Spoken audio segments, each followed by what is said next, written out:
తెలంగాణ ప్రభుత్వం కొత్త రిజిస్ట్రేషన్ ఛార్జీలు అమల్లోకి తీసుకొచ్చే ప్రతిపాదనలు చేయడంతో కొత్త చర్చ నెలకొంది. బహిరంగ మార్కెట్ విలువ ఆధారంగా భూముల ధరలు పెంచి నూతన రిజిస్ట్రేషన్ ఛార్జీలు వేయడం సరికాదని స్థానికులు అంటున్నారు. రాష్ట్ర ప్రభుత్వం చేపట్టిన ప్రతిపాదనను వెనక్కు తీసుకోవాలని డిమాండ్ చేస్తున్నారు. రిజిస్ట్రేషన్ ధరల పెంపు నిర్ణయంపై స్థానికుల అభిప్రాయాన్ని మా ప్రతినిధి భూపతి అందిస్తారు. ప్రభుత్వం భూముల రిజిస్ట్రేషన్కు సంబంధించిన రేట్లను పెంచేందుకు ప్రతిపాదనలు సిద్ధం చేసింది. దీంతో మిశ్రమ స్పందన వినబడుతున్న పరిస్థితి నెలకొంది. కొందరు రియల్ ఎస్టేట్ వ్యాపారులు, అదేవిధంగా క్రీడా సభ్యులు ఉన్నారు. వారితో మాట్లాడించే ప్రయత్నం చేద్దాం. క్రీడా అధ్యక్షులు ఉన్నారు.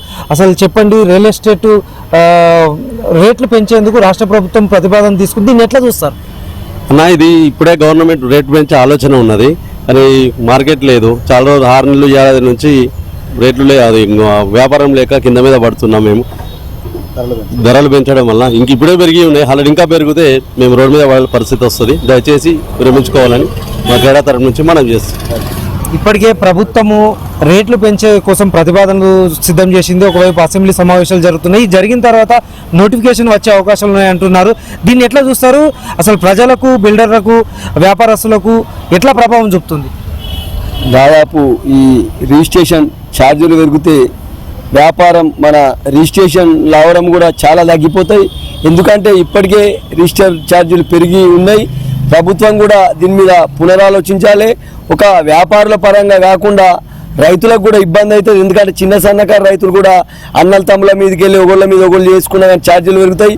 కాబట్టి ఏది ఏమైనా ఇది పునరాలోచించాలి. ఎందుకంటే రియల్ ఎస్టేట్ రంగం కూడా కుప్పకూలిపోయింది ఈరోజు తెలంగాణలో. కాబట్టి ఇంకా ఈ రిజిస్ట్రేషన్ ఛార్జీలు పెరిగితే ఇంకా గడ్డు పరిస్థితి వస్తుంది.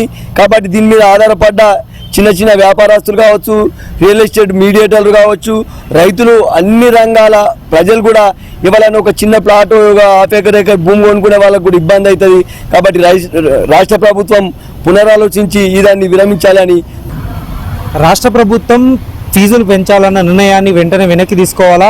గతంలో ఉన్న రేట్లనే కొనసాగించాలా? యథావిధిగా నిర్వహించాలా? ఇప్పటికే రేట్లు లేక ఇబ్బందులు పడుతున్నాము. ఇటు బిల్డర్లు, అటు వ్యాపారులు ఆందోళన చెందుతున్న పరిస్థితి నెలకొంది. ఇప్పటికైనా ప్రభుత్వం స్పందించి ఈ యోచనను అమలు చేయకుండా విరమించుకోవాలా, రేట్లు పెంచకుండా చూడాలని కూడా కోరుతున్న పరిస్థితి నెలకొంది. కెమెరా పర్సన్ కళ్యాణ్తో భూపతి, HM TV, నిజామాబాద్.